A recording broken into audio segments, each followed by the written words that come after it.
guys, Ash here coming at you today in Raid Shadow Legends. Welcome to the video. I am happy to have you guys here. Today's going to be an awesome video. Isn't every video awesome? Here's Johnny. Well, I guess you guys can be the judge of that, right? If you're watching this video, if you play Raid Shadow Legends, likely you're familiar with the Great Hall.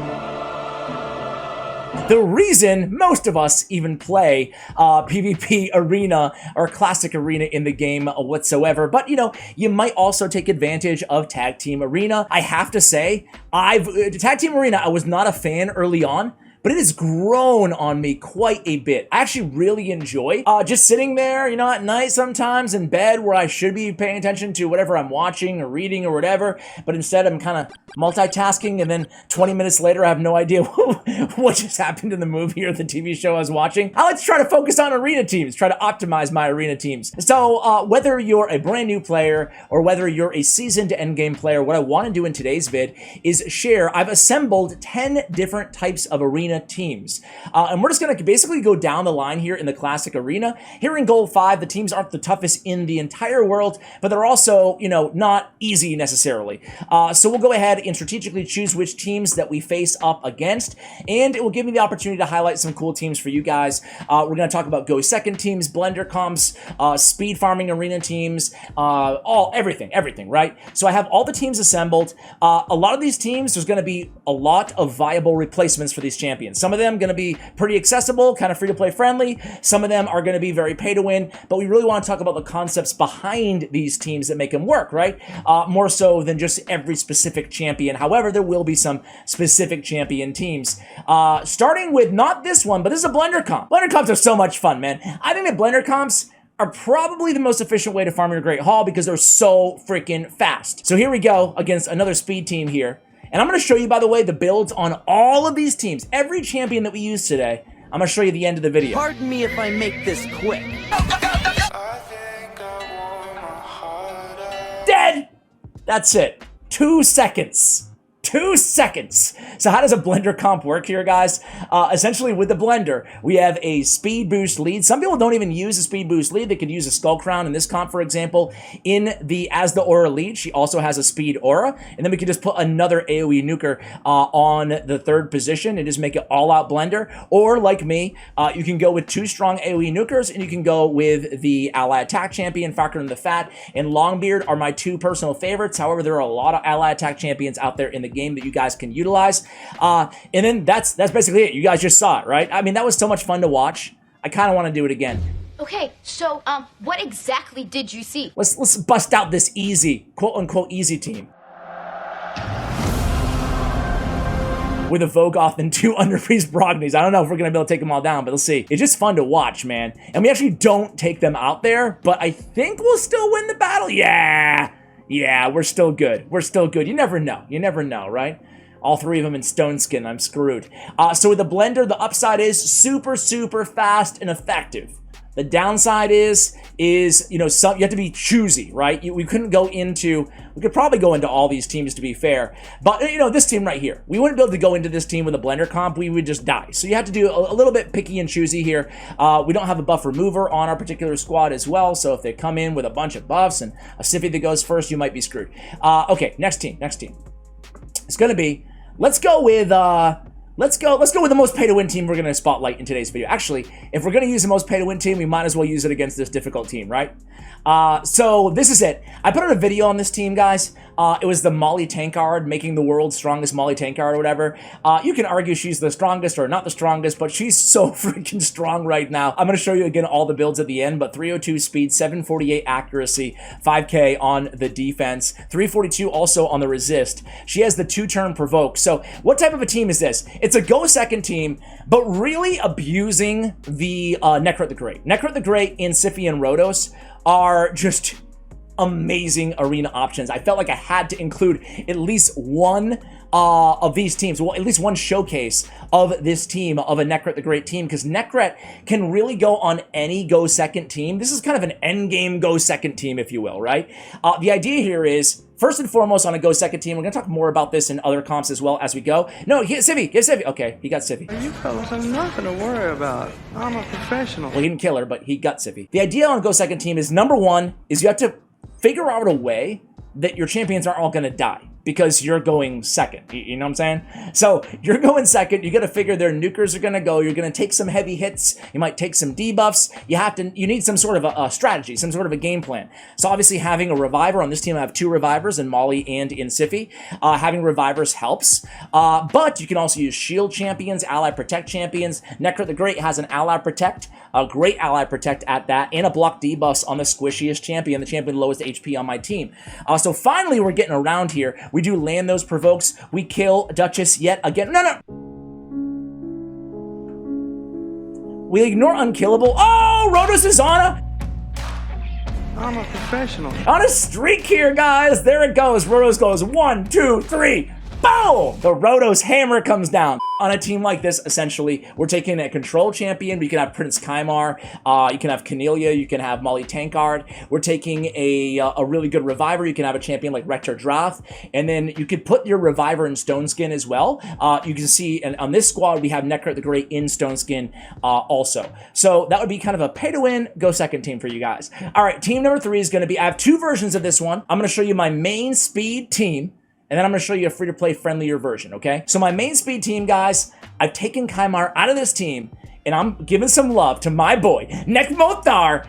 You heard it here first, best champion in the game. I don't know if I'm the right person for that. All right, maybe a little bit hyperbolic there, maybe a little bit exaggeration. However, this dude is insanely good, 5-star S tier, however you want to say it. Whatever the kids say nowadays. Fills his champion's turn meter by 5% for each debuff on every time a debuff on an enemy is removed, transferred, or expires. That's a really good passive. But this is even better. Step aside, Lysandra. Enter stage left, Nekmothar. Plays an increased speed on all allies, and then fills her turn meter by 30%, and then grants an extra turn. So we have him built really, really fast here, right? 297 speed. He's going to come in with this. He's going to boost everybody. He's going to increase speed everybody. Then he's going to come in with an AoE attack with decreased speed and leech on all enemies. Dude, come on, man. He also has an AoE decreased attack on his A1. As if it couldn't get any better, guys. It's an insane kit. Sorry, guys. Big tangent here. How are we setting up a team like this? A speed team, a traditional speed team. Easy. We have our speed booster. In this case, it's Arbiter. Obviously, a speed lead as well. She's providing the speed boost and the speed lead. We have next in line, the order of how fast you build these champions is going to be very, very important, obviously, on these teams, right? The second champion we want is going to be a CC champion like Prince Kymar, like Molly Tankard, like Cornelia, like Basher, somebody like that. Or it could be, in this case, another speed booster like Lysandra, like Apothecary, or like Nekmothar. And then third in line is going to be our debuffer. Madam Ceres is great. Rhyme the Conjurer is fantastic because they can remove buffs as well. And then last in line is going to be Trunda, or your nuker, whoever that may be. It can be Genbo. We're going to show a bunch of nukers in today's video. So this is an OP speed team, right? I'm going to show you, again, a different version, a little bit of a friendlier version, just a moment. Look at this. Look at that A2. It does a decent amount of damage as well, man. Gets them all nice and squishy for Trunda to come in and take care of business, right? Now, we did have a couple, swift parries there, but easy, easy. All right, let me show you the other team here.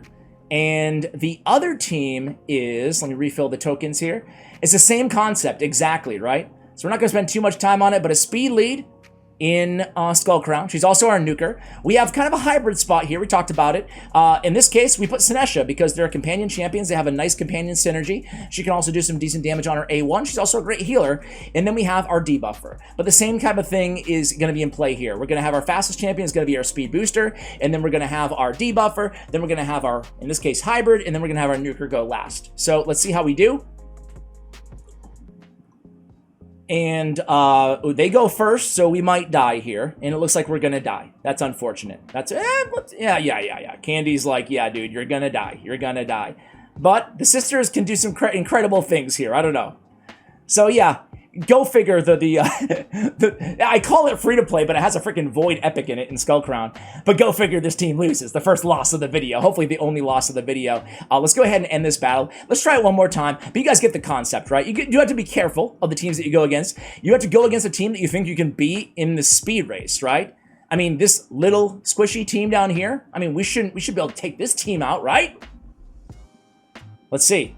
They go first again, man. I don't have good speed gear on my Apothecary clearly here, but we'll see the gear in a little bit. But you guys get the point, right? No money, no honey. You need to be as fast as your fastest champion. This is why, is actually, you know what? It's pretty apropos as to why I'm making this video, right? Some of you guys might be frustrated running a team like this. Not to say it's not a good idea, not a good strategy, but if you lose the speed race, even against a team with very low team power, they just have better speed gear on their Arbiter than they have Seeker going next. Obviously, both very two fast champions with turn meter boosts. You're just going to lose sometimes. There's nothing you can do, right? If you don't win the speed race. So that's why I love Go Second teams. All right, guys, next up is a Go Second team starring Cardinal. I love Go Second teams and I love Cardinal. She has redemption. So Cardinal in Stone Skin is the whole crux of this team. This is one of those teams that is champion dependent, right? Because she has a revival that is unlike no other in the game. Revives all dead allies, heals them by 25% of their max HP, boosts their turn meter to max. So her in Stone Skin is going to soak up all the damage, not going to die, and the rest of the team will kill everybody, right? I have Elhain in the lead, but I need Shemna, whatever, who cares? It should still work anyway. I refreshed, by the way, the arena teams. Those were kind of easy, the last one that we saw. Sorry for my mouse scrolling, by the way, guys. Some of you have noticed that in the comments and let me know about it.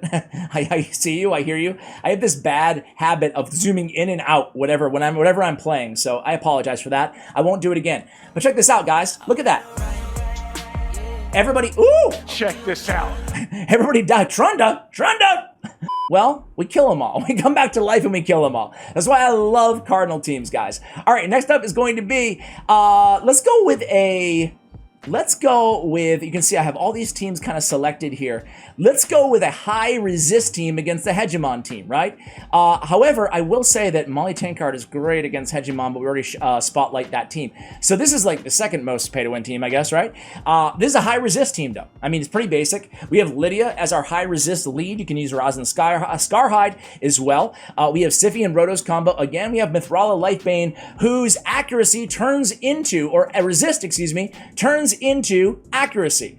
The amount of the champions resist gets converted to accuracy. That is insanely good. That's what we see here everywhere in the arena, and we don't care about Hegemons. I mean, there's no way he's gonna be able to touch us here. Famous last words, right? Hegemon comes in here. He does actually land it on Lydia. Lydia, ironically, I'm not running, I have her in a build that is not an arena build, right? But it's okay, it shouldn't matter. We should kill everybody in just a moment.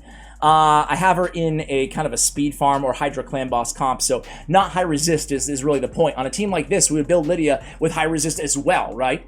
But either way, all you have to do is, with any Go Second team for the most part, especially if you're revivers, all you have to do is stay alive for the first few turns. It looks a little dicey, and then you're good to go, right? I'm going to show you after this one a more free-to-play friendly Go Second team, right? Cardinal, of course, works with pretty much anybody, so we already showed that team. On this squad, again, I mean, it's just basically high resist, right? You can even put an increased resist champion on your squad if you want to as well. My personal favorite is Beauregard the Elder, Dwarf Legendary Champion. All right, let's go against this team, like go with the easiest team with my, because I haven't tested this team out in particular, but I basically tried to pick an all-epic Go Second team.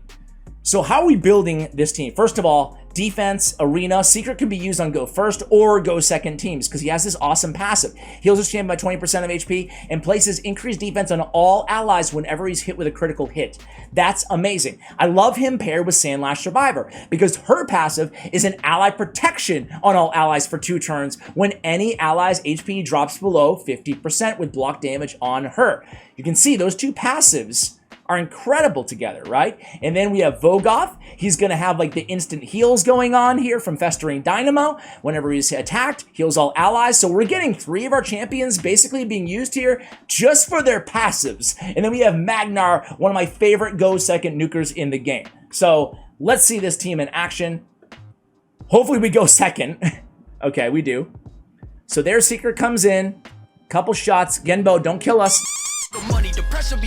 Don't kill us, man. Come on. You can barely put a dent in this team, dude. So let's go ahead and come in here with a little provoke action. I don't know, let's see what Magnar can do. Oh, oops. I A3'd instead of the A, or A2 instead of the A3 or whatever the heck I did. A3 instead of the A2. There we go. But either way, it's going to be fine. It's going to be fine. Let's go ahead and... Sure, he had a provoke on her. I should have went after... Demitha instead, but it's okay. Demitha already used her unkillable, so all we have to do is basically wait this one out a little bit. But essentially, that's it, guys. I mean, look at how effective this team is. We haven't even had to use Ally Protect yet. Now we can use Percussive Pound, and now everybody's almost dead. So let's just go on auto from here on out. But let me talk a little bit, because this is one of my favorite teams that I've shown you guys. Not just because it's only epic champions, but this is how, without having any legendaries, you can have a really great third squad on your tag team arena team. I believe in you guys. I know you guys can do it, right? Invest in champions like these, especially these four.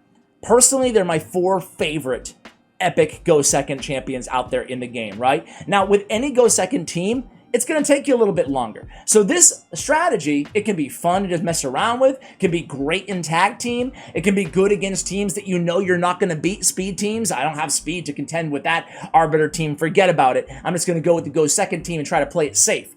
But on the other side of the coin, you're probably going to be using more often your speed team or your blender comp, right? Because those teams are just more efficient. They're just a lot faster. This one took almost 2 minutes, and we still have Still the Drakes, who's a reviver, up.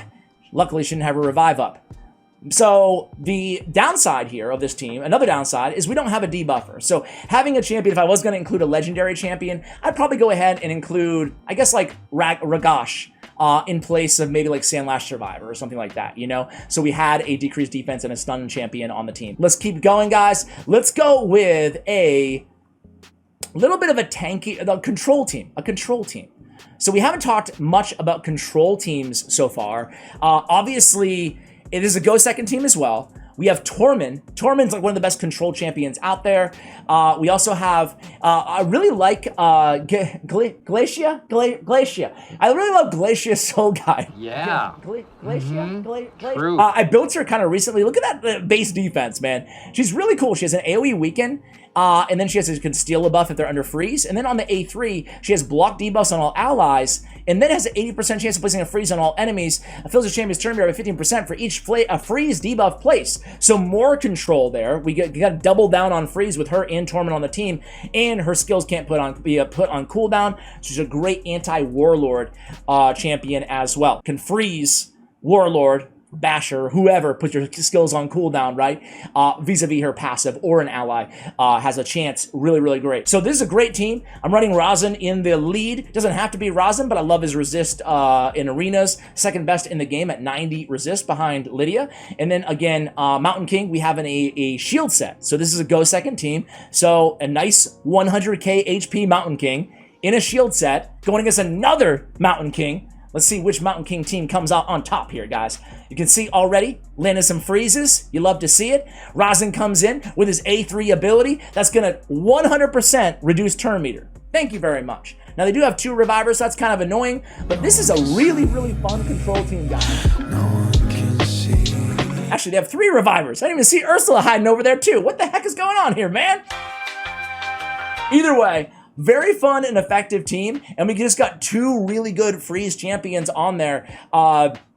Shiramani's another really fun one. I like Force Affinity champions in the arena if you can get your hands on them, because you do run into a lot of Magic Affinity champions in the arena, and we make quick work of this team. Very, very strong. It is 3 Force and 1 Void champion on this squad. Really, really like that team as well. All right, next up, who are we going to spotlight next here?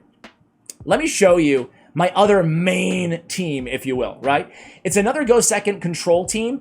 And this, I wanted to share this team with you guys. I shared it on my Tag Team Arena video a week or 2 ago. I wanted to share it again here in today's video, because although it is pretty pay to win, almost every single one of these champions can be substituted for. You know, it's not like quintessential that you have any one of them. Cardial would be Skytouch Shaman, excuse me, Battle Sage, right? We like this ability because it has a cleanse, a block debuffs, a revive on death. Skytouch Shaman has the same exact ability, only revive on death cannot be removed, is not part of the ability, and it's on a 4-turn instead of a 3-turn, which in the arena doesn't really matter that much, right? So we have that position, right? Also ally attacker, but really we're there for the A2 for the most part on Cardio on this particular team. We have Warlord, who can be subbed for Basher, right? Basher is another great, albeit a Void epic champion, but someone who's going to reduce the cooldowns. Obviously, Yumeko, another Void legendary, can be substituted in there as well. And then the rest of the 2 champions here, I love Ryan the Conjurer. She's one of my favorite, most slept-on champions inside the entire game. You heard it here first, ladies and gentlemen. She has a 100% buff removal with a big version of Weaken on a 3-turn cooldown, and she also can revive. So you're getting a reviver and a debuffer in one champion, and I put her in Stone Skin so she's not dying either. She's not dying, she's not being CC'd. And then we have Leo. Now, Leo can be, oh, and I should say, mention substitutions here. Obviously, there's a million legendaries that you can substitute for a Reviver. Madame Ceres is also a great debuffer who removes buffs, similar to Ryan the Conjurer, only she's bringing decreased attack and decreased defense on her Midnight Ritual ability. But either way, and by the way, guys, all these teams I've shown you so far, with the exception of, I think, my Speed team, there's no customization here at all. Let me show you. The Speed team is just Midnight Ritual on Madame Ceres, prioritized. I'll show you. Boom, right there. But everybody else, every other team here, just auto. Nice and easy. Nice and actually, I stand corrected. On this Necret team, I have him using the Disturbing Infusion first because he has 2-turn Stone Skin, and I don't want him to strip off one of those turns by getting an extra turn. Where is it? Grants an extra turn if no enemies are killed during this attack. So if we don't kill anybody, he gets the extra turn, and he loses the second round of Stone Skin, defeating the purpose of adding 2 extra pieces on him.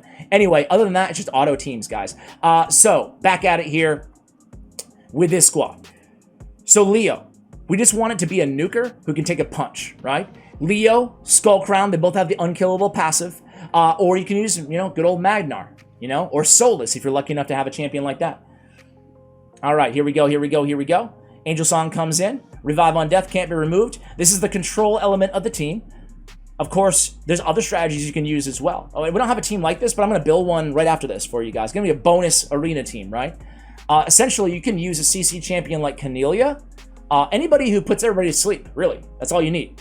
And then a single target nuker like Kutraxa, Little Miss Annie, being like Void Legendary versions, or Faceless being an epic version. And then just pick them off one at a time, right? So there's a lot of different strategies you can employ using a control method. Again, this is just one idea of what a control team might look like.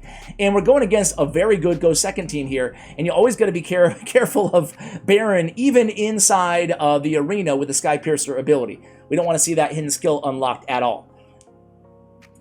So eventually Leo, who's just one of my favorite nukers out there in the game, is going to kill Miss Duchess.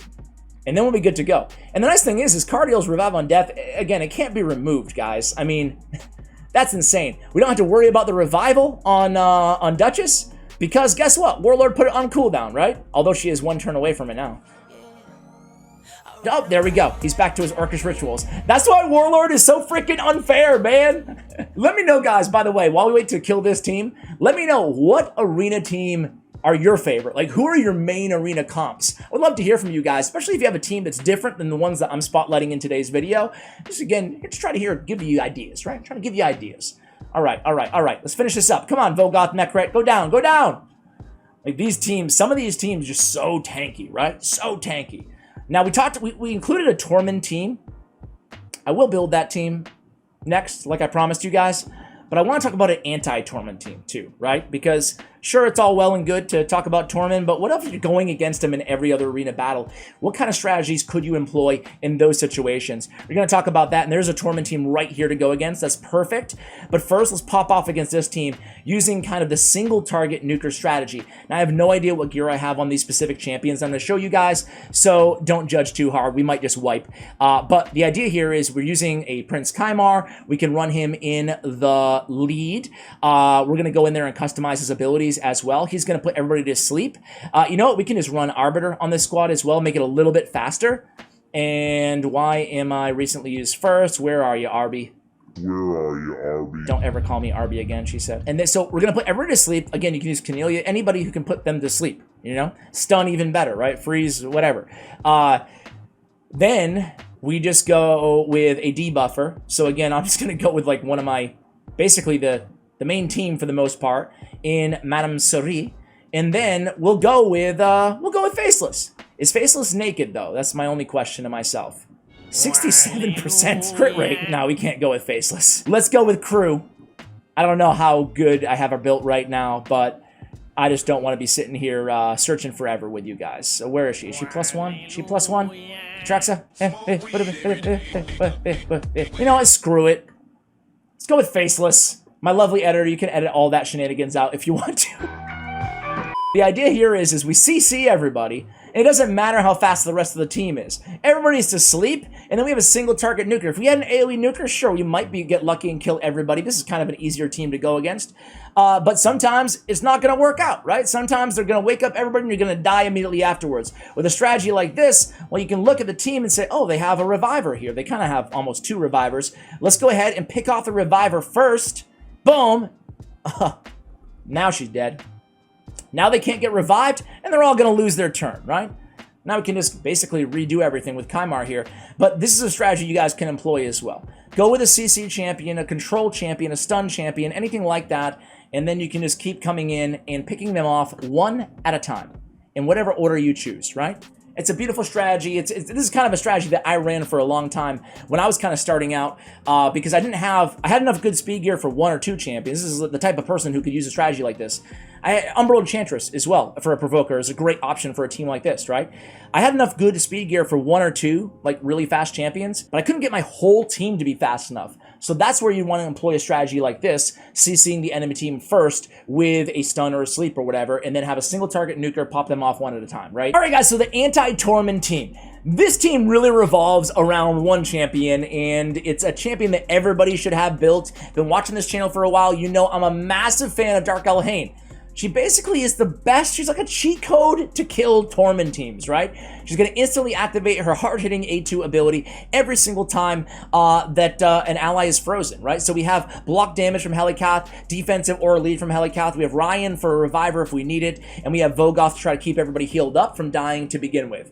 Obviously, having a shield champion on this team would be really handy as well. I think I would build probably, maybe Vogoth is in curing right now, but I think I would consider building him with, if I was going to build him just for a team like this, perhaps a shield set, right? So we have the block damage. We're really not worried about anything here. We are starting to get some freezes, which is nice, and you're going to start seeing Dark Elhaine go to town here, right? So she got froze, boom. She starts nuking everybody down, right? Freeze somebody else, I dare you to, Torment. Keep freezing us. Go for it, man. Okay. Well, I guess it only happens once per turn, my bad. Beautiful thing about a team like this, or really any Dark Elhaine team, you can have it on you can just sub her in, right? You don't have to make a team around Dark Elhaine. You can just, maybe you run a team like one of the speed teams that I showed you towards the beginning of the video, right? Just run Dark Elhaine on a team like that and place if your nuker against a Torment team, and you're probably going to be fine. She's going to keep nuking everybody down, right? Great in Ice Golem as well for the same reason, right? So here we go. They do revive, so this is going to be a little bit of a longer battle, but eventually we should get the job done. Come on, somebody get frozen, please. We need more nukes. So Torment, of course, has a chance of freezing everybody every single time that we... There we go. There we go. Ah, come on, come on, come on. You freeze... Okay, there we go. There's the Death Majesty ability. We kill him again. Every time somebody takes a turn. Boom! Again, there we go. Turn meter is filled. Buffs, you name it. So, Torment is an annoying champion, obviously, but that could be a great solution for you guys to consider. Okay, the final team for you guys that I'm going to show in today's video is the Mortu Macabre team. So we built a very tanky team here. Ursaga, we have Wither, we have Valkyrie. Valkyrie is everywhere in the game right now. Very meta, as meta as she's ever been in Platinum Tier Arena and down. Very strong champion. I love her passive as well. Champion's turn meter will be increased by 10% each time an enemy champion places a buff. Enemy champions will have their turn meters decreased by 10% for each buff they receive. And there's a lot of buffs on this squad. Okay, so we have Ursaga. She's great there to keep everybody alive. Decrease the damage all items received from critical hits by 30%. We also have Bulwark Mastery on her, so 35% damage mitigation built in there. And then Wither the Crowned is one of the best healers in the game. She also has increased defense. Mortu Macabre is in a stone skin set. The whole idea here is, guys, this is a great defensive team as well, great tag team arena team. If you're lucky enough to have Mortu Macabre, he is so good in stone skin, guys, because, well, he can't die, and it's just a matter of time before he gets that ability activated, and he's going to pop off. It doesn't matter if we're going against multiple revivers, as we are here with Siphi and what's-your-face? Still the Drake.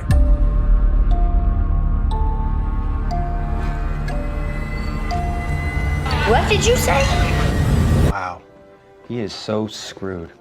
No shit. I'm sorry, Sil. I'm sorry. We're gonna die! but look at how tanky this freaking team is. This is the team that if you put this team on defense, nobody is going to want to go into this team, right? Let me rephrase. Very few teams are going to want to go into a team like this, right?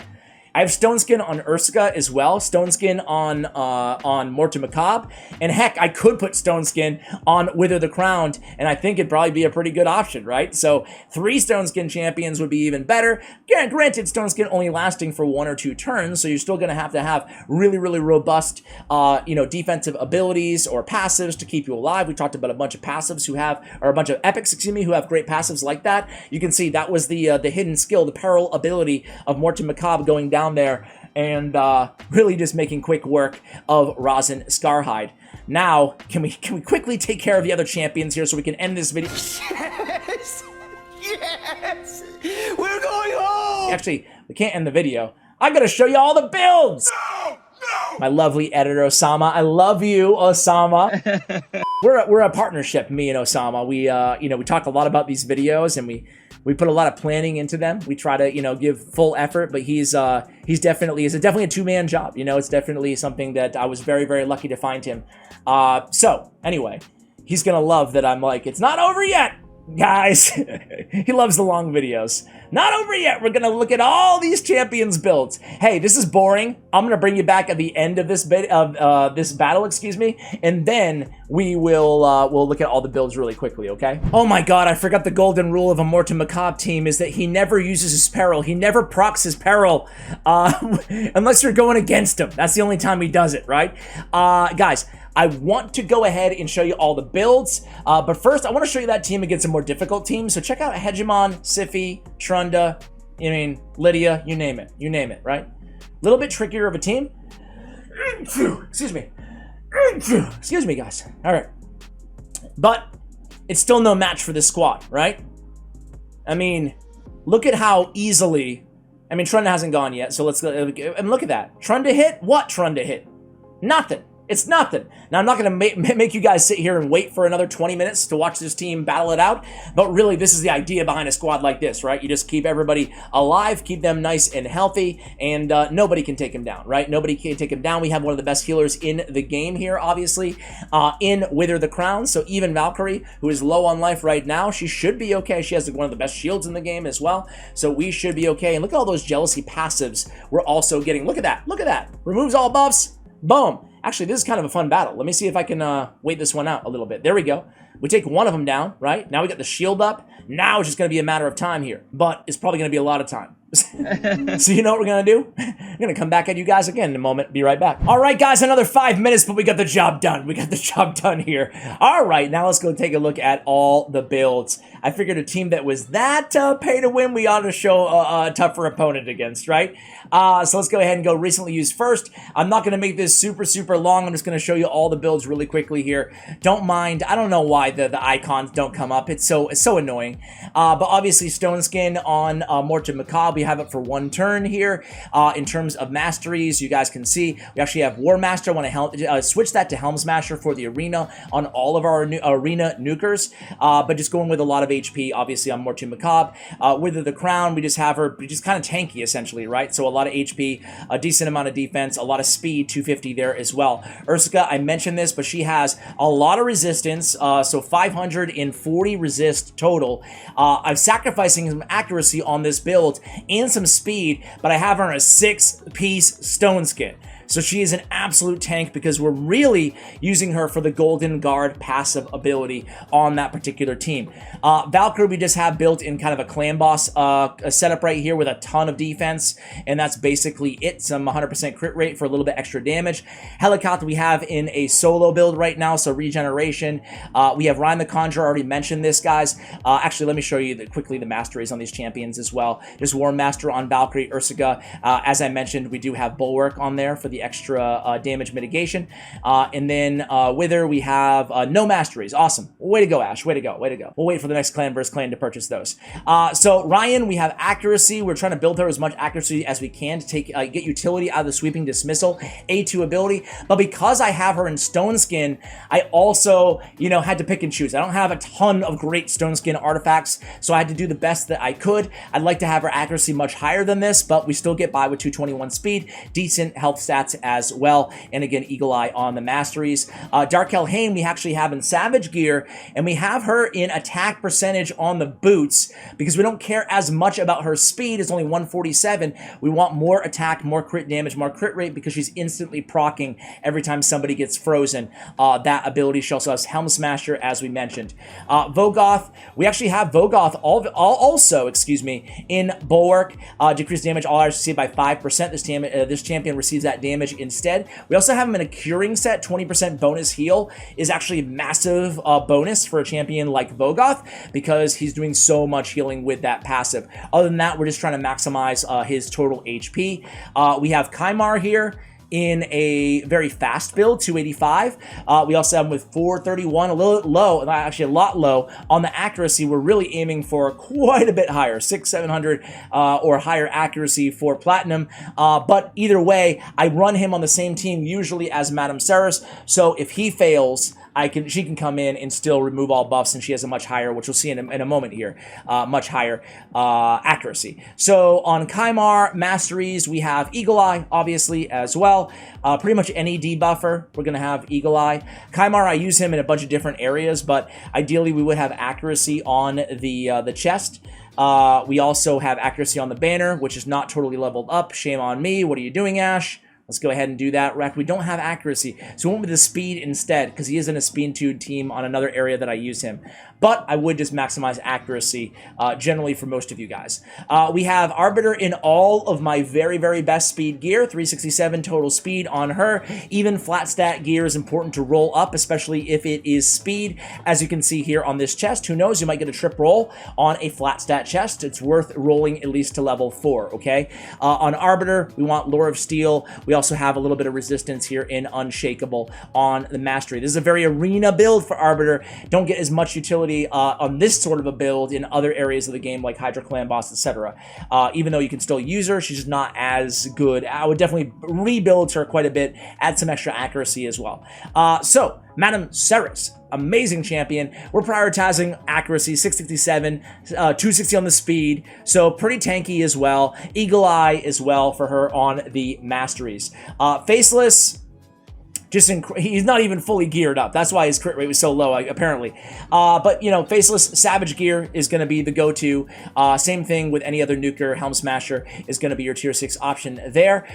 We have Warlord, who, as I think I mentioned, is in Stone Skin, a 4-piece Stone Skin with some Perception for extra accuracy. Obviously, you want to get his accuracy as high as possible. We have decent speed, 239, excuse me, and decent HP and defense with 575 on the accuracy there. His Mastery is Eagle Eye for that very same reason we just spoke about. We have Helm Smasher on Leo. Good old Leo. We actually kind of need to re-gear Leo here, so let's not pay a lot of attention there. I need to up his crit rate about 10 points. And we also, yeah, what did I do to Leo, man? Why was I disassembling him the other day? Either way, he could be a lot better. We need to get the, he's squishy, which is fine. But really, speed is okay, 213 is fine. But we need 100% crit rate on all of our nukers in the arena especially. It's going to be like pivotal, okay? So, cardio. Cardio we have built very, very fast, 260, and then some resist too. I built a high resist cardio here with a lot of defense, a lot of speed, just there generally to support the team. I also have him in immunity gear, as you guys may have just seen before I clicked off the, there we go. So I have him in immunity gear as well, so he cannot be CC'd. Remember, he's coming in. Whether you have Sky Touch Shaman, Battle Sage, Cardial, Spirit Host, whatever, whoever's coming in and cleansing your team, ideally, you're putting them in immunity gear. That way, they cannot be CC'd, and they can cleanse the CC off of everybody else, right?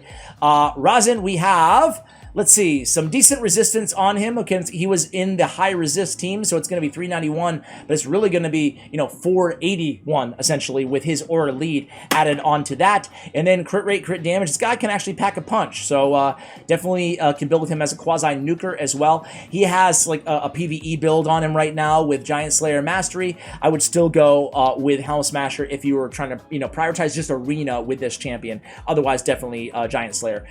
Torment the Cold. We have a lot of accuracy on him. We want to land those freezes. Everything else doesn't matter that much. Try to build him with a little bit of damage is nice too. A lot of defense as well. For masteries on him, we actually went down and picked up the Fearsome Presence, extra 5% chance of landing a stun, sleep, freeze, fear, true fear, provoke from skills or artifacts. So that helps out with his freezes.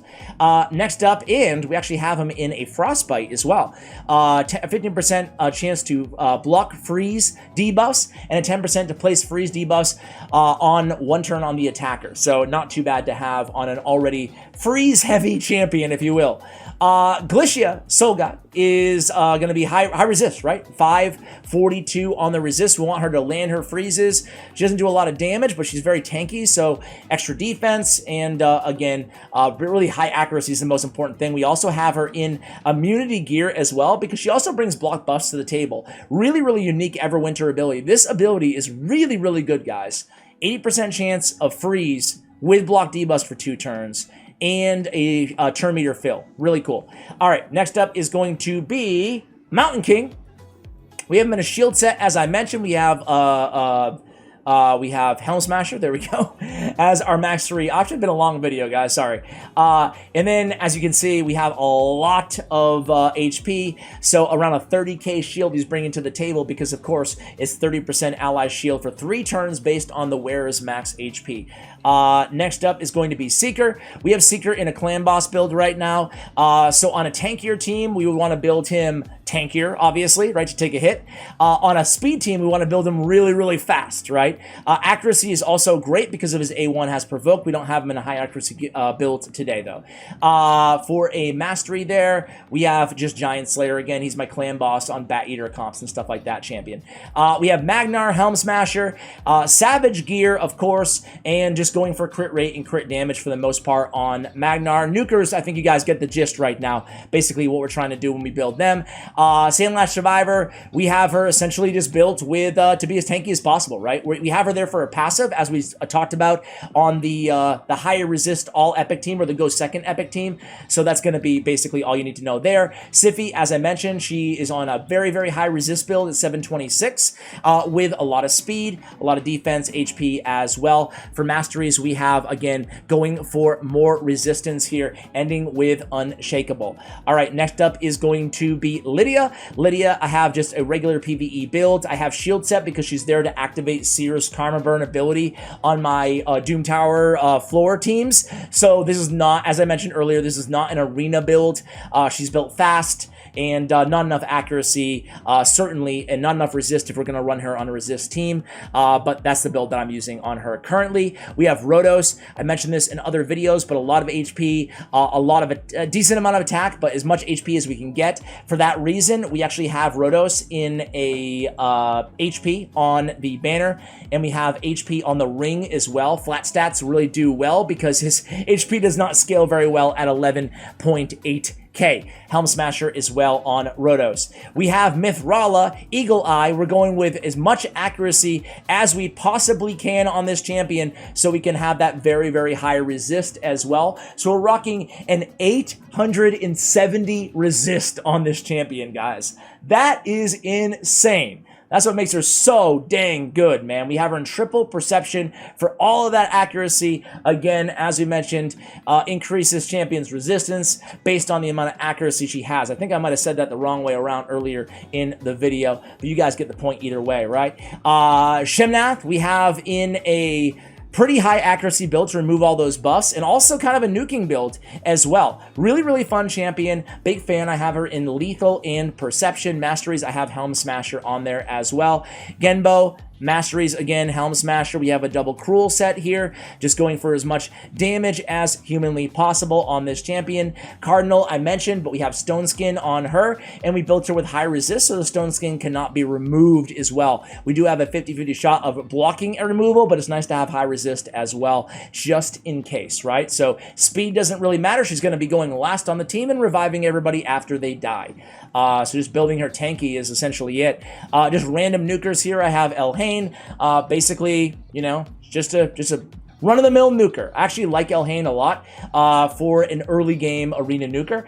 I have Skull Crown in a very slow build because she's on that Blender comp. Keep in mind, on Blender comps, your team is dictated by the speed of the ally attack champion, right? So if you have, in our case, Falcon the Fat going, I mean, he's gonna, is it Farrakhan or Falcarin? Am I gonna get demonetized? I don't know. So he's going first, and then everybody goes, and then everybody's dead, right? So we don't need to worry too much about her speed. We're just going for a lot of attack percentage boots on her as well. This is just one way to build Skull Crown. Let me be very clear about that. Of course, we have Helm Smasher as well on her. On Sinesha, we have just kind of random build here, I guess. A little bit tanky, a little bit whatever. Nothing crazy there. You can kind of run her however you want to, depending on where else you use her inside the game. We have War Maiden here, just prioritizing accuracy, getting this as high as possible so she can land her debuffs. We also have a little bit of nukage going on as well, and we want to make sure, again, she's going fast enough to be faster than our nuker because you want her debuff first, right? I would go with Eagle Eye, and this is a very, very, very old Masteries. I would definitely not go Flawless Execution.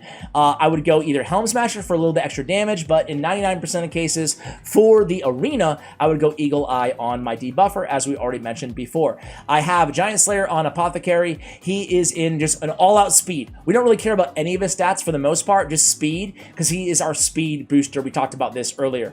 Trunda is in an OP build right now. She has a lot of attack percentage on her boots with a lot of speed, a lot of crit damage, decent amount of crit damage as well. We want to keep her accuracy low so she can land a double hit, but I'm not helped out by my Empowerment, Faction Guardians, Great Hall, etc. It boosts that accuracy. I can't even help it, right? So in Savage Gear with Helm Smasher, she's one of my main nuker that I use, usually on my main speed comp team. And then there's only a few more left here, guys. We have Nekmothar. He is built very, very fast, as I mentioned earlier. A little bit of damage as well. And we have War Master on Nekmo because we're trying to get a little bit extra damage out of him against Hydra Clan Boss. Molly Tankar, we have Eagle Eye Mastery, triple perception sets, 748 on the accuracy, 302 on the speed, almost 5k on the defense. Very, very beast of a champion build there. We have Necrit the Great, and I mentioned earlier, Molly's so good. I mentioned this ad nauseum in my Molly Tankard video from a few days ago. When hit, fills the turn meters of all allies by 15%. 25% against bosses. It's great against Hegemon because he's going to go first, so he's going to boost up everybody's turn meter as well. Necrit the Great, we have him in Stone Skin, a 6-piece Stone Skin set. That's 2 turns. That's why we turn on the A3 as the priority, as the opening move, instead of Legion of the Damned, which would otherwise be his go-to. And we also have Bulwark on our Necrit the Great. Decrease the damage all allies receive by a further 5%. So when I run him and Ursica together, there's so much damage mitigation there that they're both bringing to the table between the Ally Protect and the passive from Ursica, right? We have Rey built, again, really slow. Do we have speed? No, we have attack percentage boots on her as well, because again, we featured her in a blender comp. So going for a lot of attack, crit rate, crit damage, and accuracy on her as well. We should have Helm Smasher, we do on her. Farrakhan the Fat, as I mentioned, guys, all we care about really, as in terms of blender comps, you know, other areas of the game, sure, different things for different areas, but blender comps is fast as humanly possible. So 303 speed, that way he can come in with his A3 ability. He's not even joining in the attack, right? All allies except this champion will attack one enemy. So all we need him to be is fast.